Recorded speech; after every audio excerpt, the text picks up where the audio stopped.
I think the world gets a lot more depressing as you get older and you realize certain kind of unfortunate things about life. Like, what I've realized is that the world is just completely full of idiots. I often make fun of them on this channel because I think it's really important that these people get to experience just a taste of what it was like to be bullied in high school by a commentary YouTuber who happened to have been bullied in high school. Which brings me to the subject of today's video, Lily Gaddis. Contrary to some of the comments I've gotten, I do not only gain pleasure from making fun of conservatives, even though conservatives have spent, most of the month of June calling gay people evil little gremlins, which, they might be on to something. But I truly believe that stupidity comes in all ideologies and in all shapes and all sizes. But today's particular brand of stupidity comes in the form of the cautionary tale of Lily Gaddis, the trad wife turned conservative influencer. One day you say the N-word in a TikTok, the next you're fired from your job, and then the day after that you are starting a career in quote-unquote conservative media. And real quick guys, I just want to thank you all so much for all the love and support you've been showing on the channel recently. It really means so much to me, more than I could ever put into words. Hitting 10,000 is like surreal to me. We've hit the cardboard YouTube play button. But yeah, I just want to give you guys a quick shout out. And obviously my stage is a little bit different, broadcasting from my family home. And hopefully this is just temporary, but if it's not, I will be back with better lighting. And speaking of last resorts, America is a pretty weird place, because as a country it kind of functions as a place of last resorts. If your life was going poorly in the old world, you could immigrate to America and have a fresh start. And if your life in America wasn't going so well, you could go to the frontier, you could move out west and have a fresh start, have a farm, and pretend to be a cowboy. But the frontier eventually closed, so now if you fail at life, you have to be racist, and then find a new career as a right-wing influencer, and shockingly, you still will have to pretend to be a cowboy. It's what Fast Company calls the canceled to conservative creator pipeline. And this pipeline is the only reason why we're talking about Lily Gaddis at all, because it turns out if you're canceled, you can get a second life in the conservative media sphere. It's like playing Mario and you get to eat a mushroom, except upon eating the mushroom, Mario immediately becomes hypersensitive to the outsized immigrant population in his neighborhood, and all of a sudden he's calling the police on an abuela hosting a cookout for her family. Mamma mia, that reggaeton is awfully loud. Do you have a permit for that? Sounded more like Kermit than Mario. I think I may be washed, ladies and gentlemen. This pipeline has provided a great template, a template that people like Taylor Holder have used. Taylor Holder is a former TikTok star, and also sounds like the name you would give to a Vineyard Vine store if it came to life and became a real boy. Taylor Holder was accused of sexual assault, and then did a bit of a career pivot and became a country music star, joining the genre of music that will overlook pretty much anything about your checkered past as long as you're singing about beers and trucks. I walk and talk like a field hand, but the boots I'm wearing cost $3,000. And Brittany Dawn, one of the names of all time, was sued for deceptive marketing practices by the state of Texas when she was selling products as a fitness influencer. She then pivoted entirely to become a Christian influencer, or a Christianfluencer. I don't know if that's a term, I just made that up. Is that real? Did we come up with something there? Surely not, but what if? And in this new career path, she started organizing faith retreats. She correctly realized that the government doesn't have really any regulations on that type of thing, provided you actually have enough people who are gullible enough to spend $125 on a ticket. And if that's the world we're living in, okay, if you buy a super chat for this video, right, that is as good as an indulgence, and you are getting into heaven. This is how the Protestant Reformation started, by the way, and I don't actually claim that to be true. So it's really not true, but it might be, but it's not. And listen, JC up there, I consider him a friend. He can call me Pat anytime he wants. And the story of the canceled, although not sure if this is even the right word or remotely close to it, too conservative, would not be complete without Kyle Rittenhouse, who decided to stop murdering people and start doing a book tour and making the rounds on conservative media and trying to use his cult of personality to parlay into some sort of fame and notoriety. And to be honest, it probably did work. Like, if he moves to a small town in rural Wisconsin, he will probably be made into their mayor. Meanwhile, if I do that, I will probably get hate crimed, but I will have a lot of good cheese and good beer in the meantime, so it might be kind of a wash. It begs the question then, why is this such a tried and true and well-documented phenomenon that people like Lily Gaddis can kind of just Control-C, Control-V and get right into it? It feels more like these people know absolutely what they're doing and the exact way to achieve what they want, rather than trying to desperately put the pieces together and find a way to support themselves after being rendered completely unemployable by any normal employer. Like, can you imagine a canceled TikTok star trying to be employed in, like, a nuclear power plant? Try hitting the Renegade while Reactor 3 is melting down, and then all of a sudden Chicago is the next setting for Fallout 5. Although the main reason why these people are canceled and fired if they do have jobs is because if when you search your name it says XYZ involved in racial slur scandal, yeah, that doesn't really make you seem that employable. If a company that's firing you has to put out a statement on Twitter, you have fucked up. And this brings us to Ms., emphasis on the Miss because it will be important later, Lily Gaddis. Now, we don't know entirely what her TikTok account looked like. It was deleted entirely after this whole controversy broke out by the platform of TikTok itself.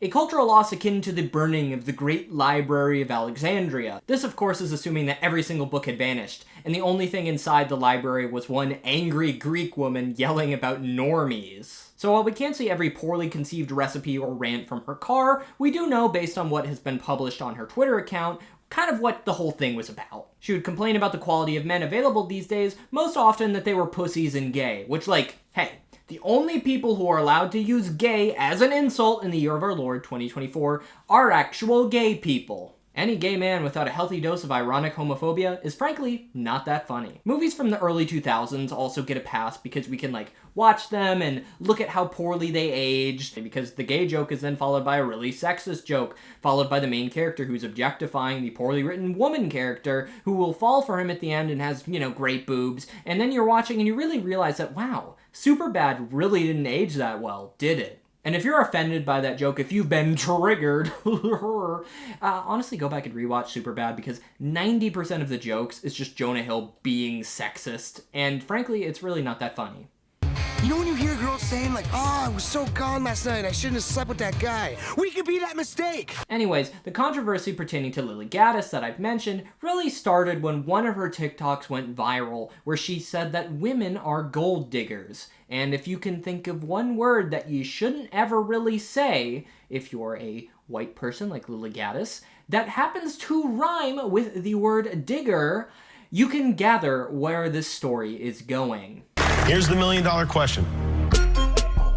Lily states that most women she knows are married to broke-ass N-words, and then proceeds to drown that poor chicken in oil. And I don't know if you've ever looked at the nutrition facts on oil, you should not be using that much oil and sweet and sour sauce. It is not very tradwife to give the people you're cooking for mega diabetes. And I will say, it's been kind of a while since we've had a chef who's gotten in a controversy over saying the N-word. The last time we got into this was with Paula Deen, which, even if you know nothing about her, full offense, by the way, in this comment, she absolutely looks like someone who would say an offensive racial epithet. I also saw what she looks like now when I was doing research for this video, and now she really looks like the person who chose the wrong grail in Indiana Jones and the Last Crusade. Meanwhile, Lily Gaddis just looks like one of the people who would berate me when I worked at Target. But just based off of her appearance, she would do it in a way that's like, you know, clearly she's being rude and I'm not really gonna want to help her and she's gonna be like very insulting, but like, she's gonna toe the line. But in real life, the real life Lily Gaddis, not the straw man I've created, she went over the line. She took the harder path of being a mega racist, which probably would have prompted my manager, and I say probably because, you know, it's not a sure thing at Target. It's not a sure thing. And since this TikTok got her fired from her job, and she doesn't really want to fill out a job application for anywhere, least of all for Target, she's decided to try to make a name for herself as a right-wing media personality. Before all this, Gaddis was a self-proclaimed TikTok tradwife, which for those of you who are unfamiliar with that term, it's basically women who want to LARP as if they lived in the 1950s. Okay, we got a problem in this country, and it's people not getting married, not putting a ring on it, and not having kids.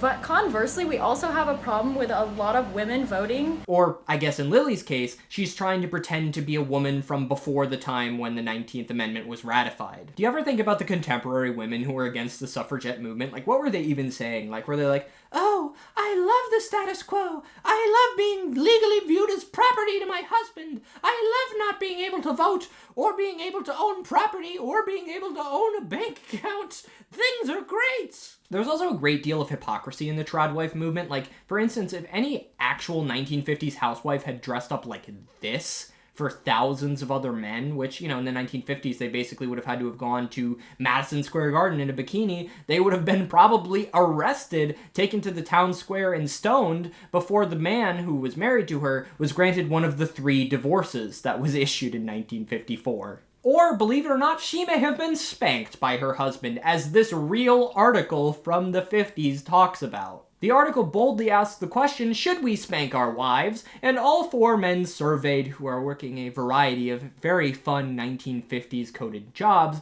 all say yes. So I guess this is the type of man that the trad wife movement are trying to recapture in American society. And just to double down on the hypocrisy, every trad wife who is even kind of successful on the platform of TikTok or on Instagram Reels, they eventually get paid. So this movement that wants to go back to being supported by one wage, by the husband's the only person working, you are working a job which pays you money. And frankly, that job is often wearing fairly revealing clothing for the camera, which is completely antithetical to the professed cultural values of the 1950s that you're trying to evoke. And according to a Media Matters study, the TikTok algorithm, when you consume tradwife content, will pretty quickly try to get you to other, far more extreme right-wing conservative content, even if the tradwives themselves are not quote-unquote politically conservative. One day you're watching a woman in a very low-cut shirt, very revealing of her cleavage, talking about how she loves the fact that her husband makes all the decisions, and the next day you are seeing a militiaman talking about overthrowing the government. So that's just kind of the beauty of the TikTok algorithm. Ain't it grand? This overlap in audience makes Gaddis' transition not entirely surprising. And while Gaddis was always a conservative, now that is basically all she talks about. The day of the rainbow is over. The gay has canceled out the gay. You're not going to be special anymore. You're not going to be considered edgy. You're not going to be considered cool. Finally, a woman that can change me. And this is a great time to confess to you guys. I was only pretending to be gay. I really only did it because I wanted to feel special. Because it really makes me feel special living in a society where both the way I live my life and who I choose to love is both socially and legally and judiciously stigmatized, and I have to constantly live in fear that my own basic civil and legal rights will constantly be under attack by a right-wing judiciary, and everything's great. People yelling anti-gay slurs to me when I'm on a date really makes me feel special. Thank you, Lily. And I do think it should be established here that she peaked in high school. And that is not something I say lightly. I think very few people peak in high school, and myself included, as a depressed baby gay who went to theater camp and had to play the drunk priest who kills himself in the play Our Town. Safe to say I did not peak in high school. But to support my claim, let's just look at the evidence. So all those nerds in high school, like the weird theater kids and the anime people and you know who I'm talking about, the people we didn't hang out with. So they've grown up now, and they're the ones making the laws. They're the Mark Zuckerbergs. They're the Faucis of the world of nerds. Those dorks that never got laid in high school, and they got a major chip on their shoulder against the normies. Anyone complaining about the nerds and the theater kids and the uncool people in high school now being cool, unironically, is a deeply, deeply pathetic person. This is honestly one of the funniest TikToks I've ever seen because it clearly stems from them seeing someone on Instagram or Facebook or whatever of someone they bullied having a better life than they are. Like, if you're claiming to the fact that you were a popular kid in high school past high school, like, that's so sad. And also claiming that the popular kids don't, influence life and have power in society after high school is also just wrong, because it's really not the nerds and the theater kids who are making the laws, as she's talking about. It's the popular kids who go on to enter politics. Now, granted, those popular kids are being lobbied by the nerds in high school, but that type of analysis is a little bit too in-depth for Lily Gaddis' TikTok. Like, why are we scared of these people? They were massive losers in high school, and they're massive losers today. It's time to put the nerds back in their place. Stand the up. And also, fun fact, getting laid or not in high school is not a predicator of future success. High school really doesn't matter for you at all, actually, unless you happen to get into an Ivy League institution, in which case every employer for the rest of your life will glaze you, unless, you go to Cornell. Then honestly, it's just an accomplishment to get out alive on account of the, suicide nets. But here's what I find to be the funniest part of this entire story. I never thought that the leopards would eat my face, says the person who voted for the leopards eating my face party. Lily Gaddis has had, shall we say, a bit of a rough introduction to the right-wing media sphere. Just days after being fired, she was attending the America First Political Action Conference, which has been described as kind of the right-wing white nationalist version of CPAC, which is already very conservative, so yikes, she is not in fine company. This was all going kind of well for her, she seemed to be enjoying it, until some members of the right begin to be a little bit suspicious of her on account of her background. Most significantly, despite being a self-proclaimed trad wife, she is unmarried and a single mother. This alone is enough for a lot of members of the right to call her a whore or any number of very hurtful things you can say towards women, which I don't agree with, but if you are going to be an influencer on the right, shockingly enough, there is a lot of sexism there. Like, she is not a bad person because she is not married and a single mother. Like, people saying that are unhinged and crazy. But she is a bad person because she says racial slurs and hates gay people. Like, she's a bad person because she is a smoothie between a Barbie doll and a MAGA hat. Like, she is not a person that I really want to be around. But if you're going to be in the right-wing media space, there are going to be people who are going to criticize you just because of your family structure, which is unfair. But again, you want to feed the trolls might try to bite your arm off. She is also undergoing a lot of criticism for being Jewish, even though she is not Jewish, which, you know, makes sense. The main piece of evidence that she's Jewish is the fact that she has a large nose. So these are very intelligent people we're dealing with. So in a sense, my criticizing her TikToks and her beliefs and the fact that she said all these horrible things is kind of a new criticism for her, because I'm not criticizing her family structure, which frankly is none of anyone's business, and using that as part of her own morality and her viewpoints is stupid, and I'm also not inventing a religion and pretending she's that religion. It's hard enough being a woman in this world, and it's harder still trying to be a woman while trying to get your rent paid by incels while also kind of mocking them. And look, you have to wife these women up. Like, we have to stop being incels and stop going up to girls and, oh, no, girls are all just bitches, they're all just whores, let's not even go and ask them out. Stop being a pussy and put a fucking ring on it. Maybe you're not finding the most well-adjusted men because you're trying to find a husband in basically the American fascist convention of 2024. Shockingly, there's really not a lot of good boyfriend material at the America First Political Action Conference. And safe to say, after a lot of online berating by some of these people, her experience at this conference was pretty negative. And stop listening to these losers on the far right and the far left. They're all losers. Like, I'm amazed. I just walked into a certain of these groups and I was like, wow, loser, loser, loser.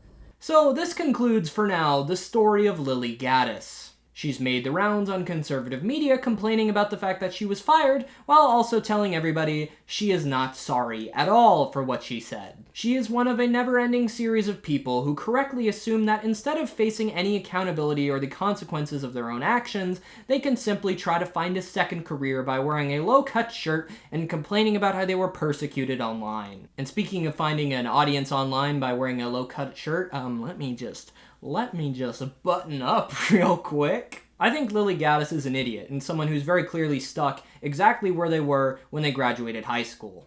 And maybe my video gives her another crumb of attention, but frankly, I don't really care. Because she represents ignorance, bigotry, and stupidity. And just as that will always find you a platform on right-wing media, provided you are both young enough and pretty enough, that will also always subject you to well-deserved mockery. But that's gonna do it for me, guys. I hope you enjoyed the video. If you enjoyed it, please leave a like, please comment, and please subscribe. Make videos like this roughly every week. Got some Bircham stuff coming out, got some other stuff I've been working on. It's gonna be a fun time. What do you think? Comment down below. What's her deal? Who hurt her in high school, and can I buy them a beer? Are there any other people like her that I didn't mention? Any other stories? Can anything be learned from this at all? Maybe, maybe not. But as always, my name is Patrick, but my friends call me Pat, and I will see you for the next one.